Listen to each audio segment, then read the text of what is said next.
everybody, I'm going to show you how to make a cloth mask with interfacing. So first thing, this is going to be a little bit long and I'm going to try to do this all in one shot, so get a drink. I did.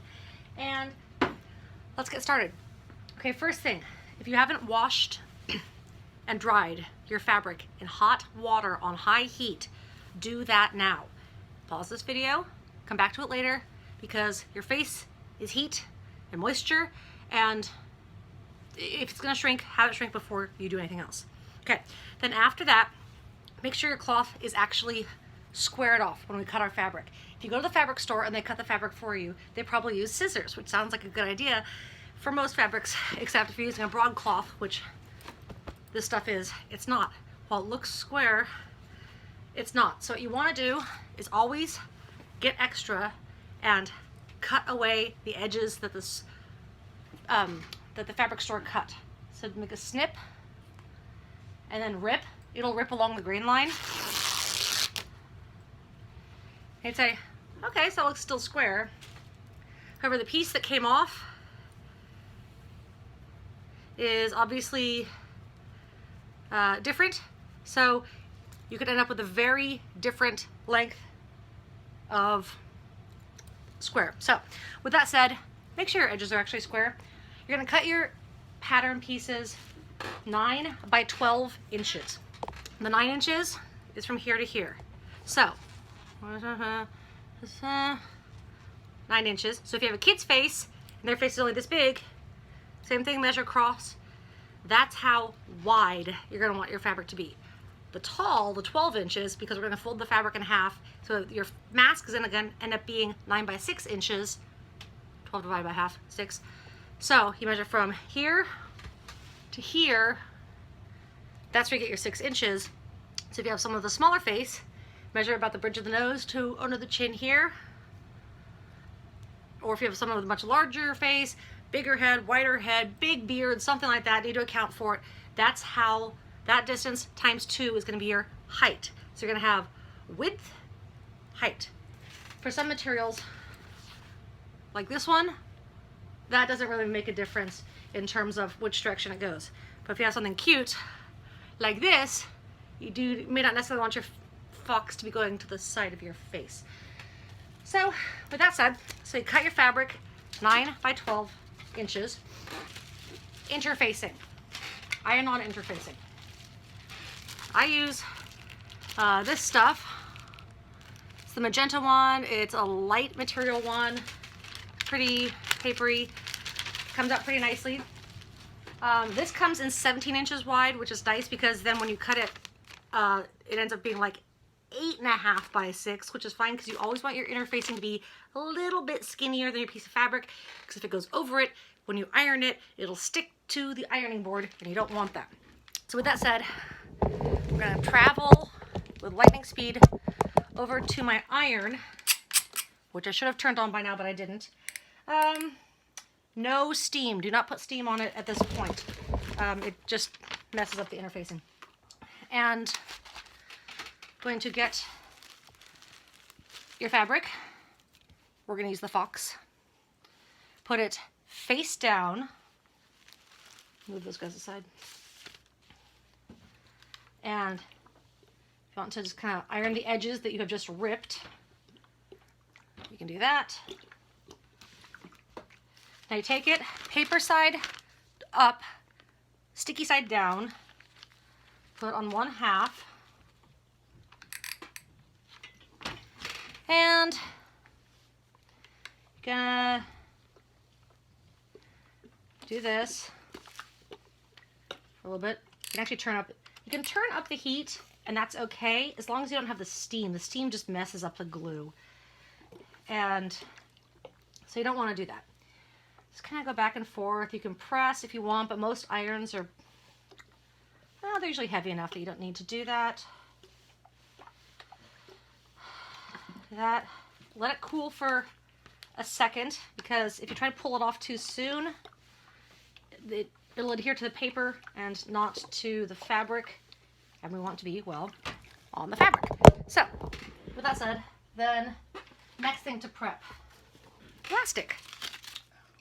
I have drawn on my table. Let me see if I can move here. Come on, we're coming over here now. Whee! On my table, I have drawn out measurements. If you have a table, craft table, you don't mind doing this too, just do it. It makes it so much easier. Depending on how much around your ear you want to go, I found that you want to be about 7 inches, but because of the seam allowance, go with 15 inches total, so you get about 7.5 inches per string. So 15. Snip. Divide it in half. Snip. Set it by next to the sewing machine. Trust me, I just set it next to the sewing machine. Okay, come back over here. Take our thing, don't burn yourself on the iron, and peel off the paper. It's shiny. It's still flexible though. However, if you hold it up against your hand, and you're not going to feel the air. That's keeping a lot of stuff in. This isn't breathable. You're going to... The reason these work for safety is because it's slightly breathable, but the air that you're going to get for breathing is coming out here because it's not making a seal, and therefore all the particles are getting caught and not transmitting through here, but it's flexible, and at the same time anything coming at you isn't going to get through either. Paper, unfortunately, there's really nothing you can do with this. It's just waxy enough. You can't even recycle it. If you have any craft projects, good on you. Okay, now, whee, come over here to the sewing machine. Okay, let's see if, I hope this angle works. Turn on the machine. Turning on the machine always helps. Oh, wait, I just forgot a very, no, I'm right. Okay, so we fold our material right sides together, wrong sides out, fold in half. I have machine set to a straight stitch, and on a 0 to 4 in terms of stitch length, I have it at about a 3, and I open up my material, kind of pinching it where the fold is going to be, put my elastic in. The dog is under the table, so if I suddenly scream, that's because he landed on the pedal. I'm using my seam allowance as the edge of the foot. I'm not doing any extra, so that's about 1/4 of an inch. Do a couple stitches. You're starting at the folded corner. Go up. Reach inside. Make sure the elastic has not twisted. Put the corner, pinch the corner with a finger. Back and forth, back and forth, back and forth. Anchor that down. Needle in, rotate. Go about 1/3 of the way. Anchor. Needle up. Pull it out. If you want to snip it off, you can. I don't, because all that extra thread is just going to be inside anyways. Start again. Anchor. Get your next elastic ready. Put it at the corner. Just hold it with a finger.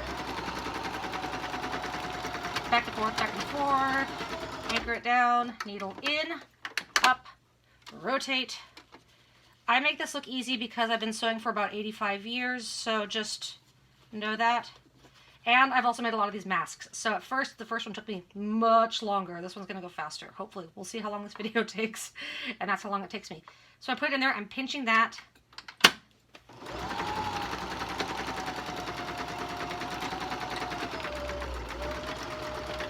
Anchor it, anchor it, anchor it. Pull it up. Okay. I'm going to open it, our little inside here. The nice thing about putting the elastic on the corners, you don't have to worry about the corners trying to make them pop out properly and square because that's where the elastic is. You could just kind of do a gentle tug. Don't pull too hard. I did that. I messed one up. So, okay. So you take the elastic, you kind of just, to get the corners to pop out properly. Some excess thread in there. Don't care. That's going to go inside. Pull, pop, pop. Pull, pop, pop, pop, pop, pop. Okay. Nice beginning. Looking pretty cute there. All right, traveling back over whee, to the sewing machine. Okay. Now, we're going to, that didn't pop out properly. There we go. This section here that's open, just fold in what would have been, fold in what would have been stitched down. Now you can turn your steam on. In fact, I highly suggest that you turn the steam on now. Make sure you have water in your iron, otherwise the steam will not work. Iron that first part down so that it's in line.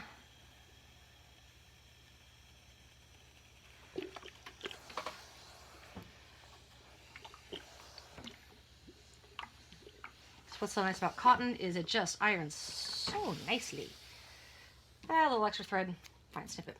Here's where I suggest you do the pleats now. Even though you haven't sewn them yet, they'll be pressed and that'll make it so much easier. And I didn't do that on the first like 30 masks and I really wish I had. So basically, just pinching. Gonna be some pinching and some origami with your fingers, but you know, that's how it goes. So kind of pinch and fold. You want 3 pleats for an adult mask. And it doesn't quite look even. They don't really have to be even. They have to be even from one pleat to another pleat in terms of from here to here. But the depth of the pleat doesn't actually make that much of a difference. So I'm gonna do that. While this looks tedious, it's actually way faster than pinning. So, unless you're really good at pinning. I am not. So, holding and move your thumb right in time and press and hold. Take a pause. Take a sip of your drink. Let that just steam away. You're not going to burn the material. I mean, you might. I doubt it. Corners, good. All right. So now I have your guy. All right, next thing we're gonna go to is, and my craft area is of course an absolute disaster, but hey, we're living in a pandemic, so who cares? I have a bunch of excess bias tape all around here, and if you don't have any bias tape, you can make some. There's videos on that. You can use ribbon. You can use a random piece of cloth. It doesn't really make a difference. I happen to have bias tape, so it's all nice, and this was from I think a ribbon off of a bridal gown that we took off because the ribbon was gaudy. Measured, it's about 1 inch wide, and I measured about, actually that one's a little too long, it should be at 6 inches. Pinking shears are nice because they give you that nice little ziggy-zaggy thing. Okay, now we come back over here to the sewing land, and it actually goes pretty quickly at this point. So, at this point, if you have a pattern, like this one does, you want to decide what you want the front to be. For example, I don't want to have my fox upside down. And this one, the fox's face is kind of down here and up here. So I'm going to make this my front. And you want the pleats to go down. It just folds better that way. And so that means if I'm going to do my little nose, the channel for the nose wire, that's going to go on the inside of the opposite. So it's going to go here. Bias tape. I only do it along the top and the bottom. I don't bother doing the edges because that's just the casing to which I'm going to slide the pipe cleaner in and out. So I line it up with the top, and this way it also, if you happen to have your opening from where you turned it inside out, it'll also stitch that down, but we'll get to that in a second.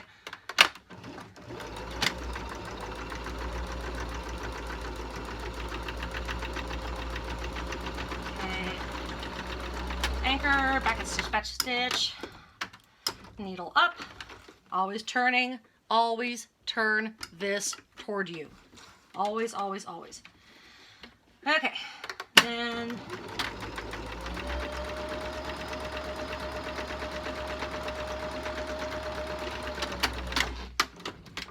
anchor.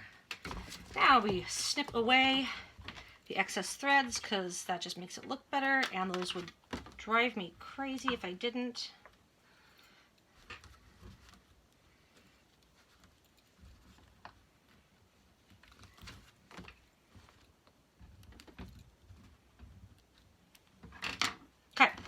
We are almost done. Yeah, not too bad, 15 minutes. So it doesn't really matter where you start. I just happen to start this corner. You're gonna go around twice. Stitching down, anchor it. Stitch those pleats. This part's a little tricky with the pleats at first. And also if you anchor a little bit, that really anchors down the elastic in the corners.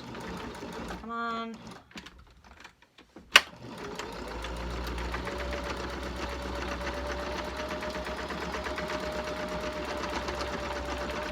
I have not changed the thread color on mine. I'm just using the same color, which in this case is black.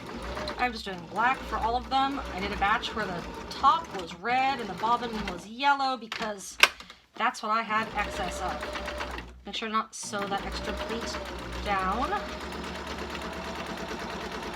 And then in the second round, I like to go in a little bit more into the fabric just to anchor the pleat down a little bit more.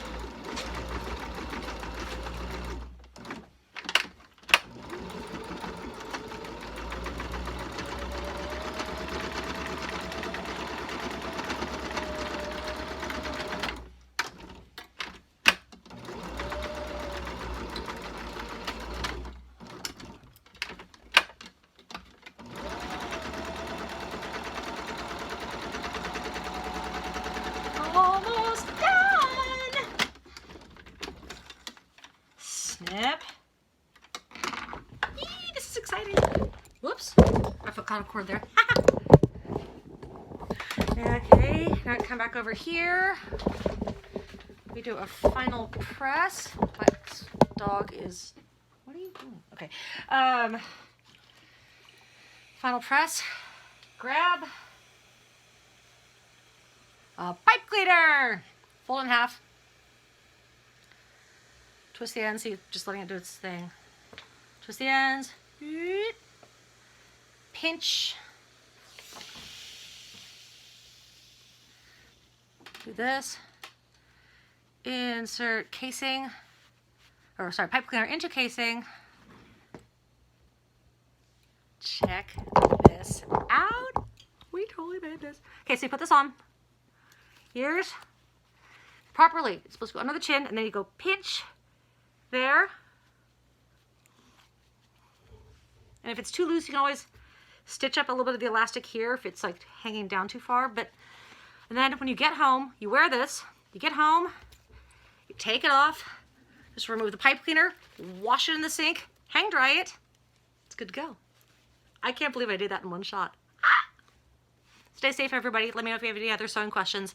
I probably have the answers.